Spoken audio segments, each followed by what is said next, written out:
What about inflation? Because they also have taken way up the Fed, the projection on the PCE deflator, 3.4%. Core is 3.0%. What are you seeing? You have your tentacles in to so many consumers as well as small businesses, more than anybody else. Are your customers feeling real pressure from price increases?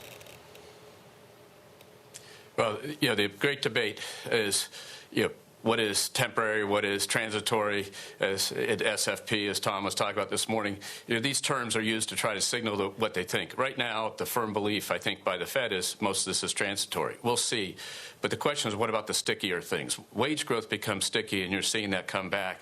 And as unemployment rates come down, and you're seeing, the pickup employment, we'll see what the new claims are this morning, but you're seeing the employment market tighten. If you ask our small business customers, last fall, their number one issue, pandemic. This spring, number one issue, getting people to work and supply chains. That's a whole different place, and that means inflation characteristics are out there to be filled. But is it temporary? Is it transitory?